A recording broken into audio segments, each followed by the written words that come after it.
We probably heard about both of them.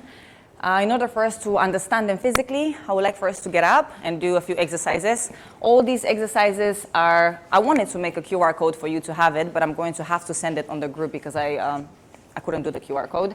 Also in the pages that you can take home, you can see more about these exercises and what they do physically and internally. Now, in order for you to expand the fascia in a physical manner, we will start with a few exercises and we're going to focus on the face because that's where the most tension is in our daily lives. That's where the tension goes down our shoulders and etc.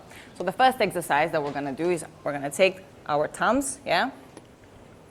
And we're going to start doing this. Now I know we're probably wearing foundation. We don't have to do them very deep now. Yes, this is the exercise. We push under our cheeks and down here, yes? So we keep on doing this very hard for a minute every day. Now when you finish with this exercise, because as I said, I'm not trying to do all of them right now, the next one is going to be this. You're going to take your fist and you're going to put it underneath your jaw, underneath your chin, sorry, and you're going to hold the pressure and push and do this, push. And you should feel the pressure right here in the corners of your jaw, correct? And you keep on doing it and you keep on doing it and you do it hard and you concentrate on the movement. The next one that we're going to do now, this is why I wanted you guys to be clean. We're going to take our index finger and we're going to put it on our tongue like this. And we're going to put pressure. We're going to push with the finger inside of the tongue, yeah? We're going to put pressure. You don't have to do it now. The exercise is in the video. However, you're going to start feeling the pressure right here. Now, this is how the expansion starts. The next exercise, and I can't do it correctly because I just bit my cheek in sleep the other night, is going to be this. A very simple exercise. Do it correct. Focus on the actually tightening and expansion. Focus on it, yes. Okay. And then we're going to do, this is for 1 minute each, right? The next one, the last one, but not the least one, is going to be the sound of wow. So wow, wow, wow. You keep on doing it for 1 minute, correct? And if we do this every morning before we start our day for 1 minute, and then this was for the fascia, correct? Now we're going to start with the lymphatic system. We have certain points in the body that activate the lymphatic system, which is for drainage, and I'm going to get into it in a bit.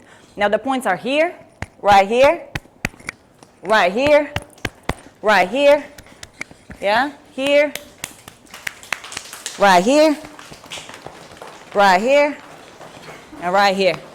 Now we have to keep on doing this for 1 minute every day in the morning. This is how you allow that drainage to get active, correct?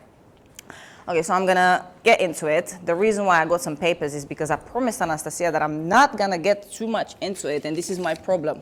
I start something and then I get too deep into it and I forget what I was.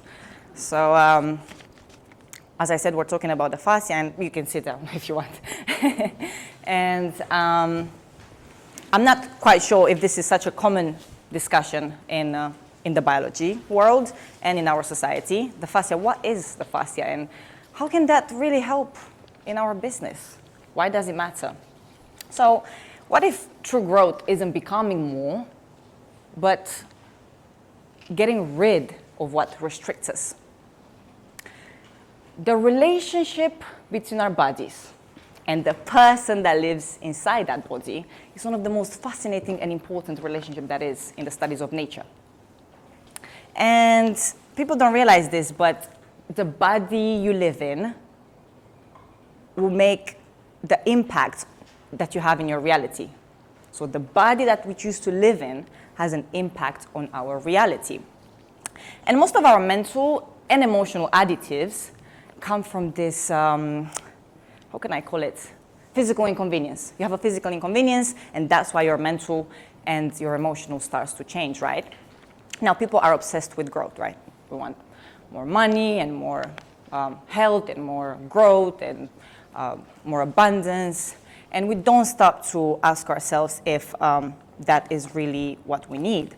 Because as crazy as it sounds, it might have to do with enslavement. And I mean enslavement to the point where it gets addictive. Because we work so much, right? And we want to create a better community, a better world, a better mind. And this is where the enslavement comes from. We are enslaved to these desires, right? Okay, so how do we get free then? How can we really get free? This is why fascia fascinates me so deeply, because it responds to the way we live. So you'll have a poor posture, and it will reshape your body. You clench your teeth in your sleep or your jaw, and the stress will constrict you, and you won't even realize that you have a problem in the first place. And over time, the face and the body get used to it and adapt. And I like to compare the fascia in our body with the pineal gland. Now, the pineal gland, I want you to imagine a transducer. And a transducer is something like the radio that you listen to music in the car, for example. And that transducer brings a certain frequency into this world. The pineal gland does kind of the same thing like that radio. And through this force called cerebrospinal fluid, it manages to send and release all these chemicals in the pineal gland. And there's this tiny thing called cilia, and thanks to that, now you have a lot of melatonin and you're more creative and whatnot. I'm not going to get too deep into this, but the same way the pineal gland gets information from the quantum field or Akashic records, however you want to call it, the same way the fascia can tap into those light codes. Light codes equal information. The fascia can tap and expand, and now you get more creative. And I bet you see people that step into a room and you can feel their energy, the way they move, the way they carry themselves, their aura, they stand tall and they're confident. Now, that has to do with visibility, correct? And now, what does this has to do anything with business, right? Well, if it's about visibility, and we discuss brands, for example, how many times we don't hear this, right? We go to coaches and business management and whatnot. Well, you need visibility in your brand. You need to promote better, and you need to create more, and you need to convince people that your brand is much better than your competitors and whatnot. Okay, great. How about realizing that we are the brand? And I'll give a personal example from my experience. Back in 2022, after I gave birth, I was so sick and so skinny that people were calling me from home, "Are you okay? You look so bad." My face was so puffy and full of redness and acne. And I was working so hard because I told myself I have a daughter now. I open a business and it's failing and I have to work for someone else. But if I can just push a little bit more, I will do it. Just a little bit more. It doesn't matter if I have to be stressed. It doesn't matter if I have to lose nights because I was driving at night and coming back to a baby breastfeeding. So it was hard, right? I was losing myself in the time being. My hair was falling out. I was like, what is going on? I was a biologist at that time, by the way. But biology doesn't discuss fascia expansion. It wasn't until later, 2022, when I went back home looking for some sort of help, and I got into neuroscience.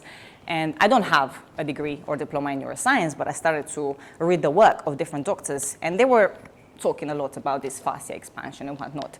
I was like, okay, cool, I can do that, yeah. Let me try some exercises. Let me, get in flow with the lymphatic system and whatnot. And something fascinating happened. I managed to open my nonprofit. I managed to finally put some weight on. My hair came back to me. My skin was glowing now, and clients started to come because I was the brand, because I was the example, because I was the reason why they were coming. Okay, I trust you. You look good, you feel good. I want to come to your seminars. I want to buy your tinctures and whatnot. So what happened there? Did I work harder? No. Did I push myself even more, like back in London? No. I just realized that I am the brand, and I have to expand not only my mind, but the physical. And this is how those light codes came back as information, because I became more creative. Because it's about that. We forget to be creative. We have all these standards in business and frameworks we need to follow, and so many people online telling us, this is the right way, no, this is the right way, this is the right way. But what if we just listen to the way of the biological meaning of the flow state? Now, modern society teaches us to override the body, right? And this means what I just said, the push harder and sleep less and whatnot. But the body is no machine. It's an ecosystem, right? And fascia is just this forgotten, intelligent part of that ecosystem. So right now, for example, let's just unclench our jaws right now as we sit here. Let's just unclench our jaws and drop your shoulders and just take a big breath in your belly and just feel your face, just finally taking that easiness, yeah? I truly believe that beauty is not something that you force into it, because a lot of people will tell you that fascia exercises are also to correct your posture and your face. I think beauty is something that emerges because of that expansion. And there is someone that says this online, I'm not going to give names, health equals beauty. And the first time I heard that, I was a bit skeptical. I was like, that's not fair. You can be very healthy and not be a supermodel or whatever. But the more I study it and the more I listen to him, I realized, yeah, that's true.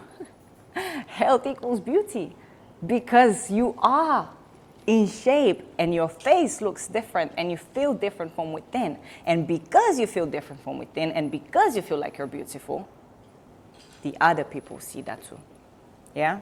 So we're changing how we experience ourselves. And because you change that, your whole reality changes, right?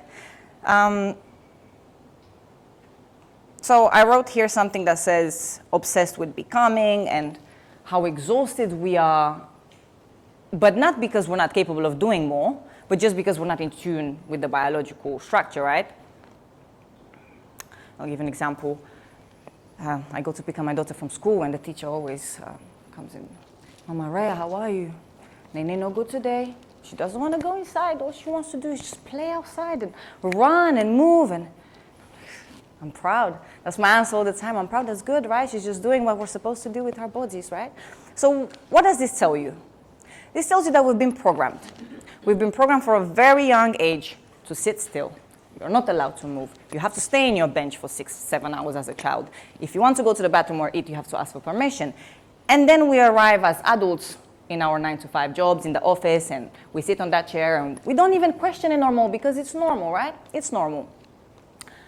But what if biology comes and says, no, it's not? You have to expand. You have to allow the emotions to come through in a physical manner too. Because I love meditation. I love everything that Zen teaches. I love stillness. It's amazing. It's about balance, right? But the moment you're in tune with your body, the moment you explore movement and presence, something shifts inside you, right? So, because if you do that, if you don't do that, everything will adapt. So your posture will adapt, and your face will adapt, and your breathing will adapt. For example, my mother, she's very young, very intelligent person, right? She hates sports. She hates it. So she will come and she will remove my braids, and she will be next to me, and she'll be like, I'm like, Mama, you okay? Yeah, I'm fine, what's wrong? Well, why are you breathing like that? This is how I breathe. So she doesn't see it as a problem, right? It's not a problem in her because she's not sick. She doesn't realize is that because her fascia wasn't expanded throughout a question of years, she's not living her best life. And I think with this occasion, we can stop doing that and tap more into this form of embodiment. So the body requires participation. And it's not failing us, it's simply responding to us. And over time, the body becomes the biography of our internal world. So over time, our body becomes the biography of our internal world. And again, I promised I'm not going to get into the quantum field, but I don't know if we're practicing spirituality in this room, but the fascia can also block your manifestations. So you have your little rituals and your little prayers and meditation techniques and whatnot, and nothing happens. Nothing happens. And then you blame the universe and the quantum field and whatnot, when it's really and truly the fascia that's not expanded enough in order for us to actually achieve and step into the desired manifestation. Now, what we think and how we feel determines the frequency of our energy field. And if emotions are the end product of experiences in the environment, and if it's the environment that signals the gene that now will do everything that needs to be done in the body for us to function, to be more creative, to move differently in our business. Because if I move differently in the business, and I'm all about visibility, I take less bullshit from people, I know I'm worth more. I find myself in different collaborations. I build communities that I never thought about because I realize what I can just do and achieve. However, I like to say that there's an electrical charge and there's a magnetic charge. Now, the electrical charge happens inside our brains when we think how to get this done, you know. How can I be the best at what I do? I want to be good. I want to be fast, and I want to be smart, and I want to be beautiful, and I want to be good. Okay. Well, what happens when this is not in contrast with the magnetic charge, which is in our heart? So if I tell myself every day I'm rich and I'm happy, you know, all those manifestations, and I'm good, and if I don't feel that way, if the magnetic force isn't in tune with the electrical charge, these two won't combine each other, and again, you won't be able to do that. Okay, so how do I convince myself to do that? Okay, thank you very much, Rhea. So how do I do that? Well, this is how you expand your fascia through these exercises, and now the lymphatic system comes through. The reason why I love the lymphatic system is because they actually complement each other. So the lymphatic system it has one big job, that of drainage, right? So he will come and say, don't worry, I'll be your hero, you know, all the toxic food and the polluted air, especially on this island, for example, and all the stress you've been accumulating for so long because of your business, because of your family, because of everything that's happening with your life and whatnot. Don't worry, I'll do that. I'll just drain it out through your sweat and through your, how do I say it? Well, when you go to the bathroom, sorry. Urinary tract and whatnot. And sometimes, because we don't do these tapping exercises and movement and whatnot, it blocks. Okay, what can we do and how they complement each other is if we do fascial exercises and real movement, we allow the lymphatic system to be of drainage and serve us. Because once we're released and we removed all the toxins, we can think better. We can come up with better ideas for the business. And vice versa. When the lymphatic system has this drainage, the fascia can be expanded. Now, this is how you change your biological structure. And if you change your biological structure, you change your life. And I will end it now. I just want to say this one more thing. It's a quote. The reason of life is just to be alive. It is so plain and it is so simple. Yet everyone is rushing, trying to achieve something beyond themselves, right? So life is a game, but we've forgotten how to play it. Thank you, guys.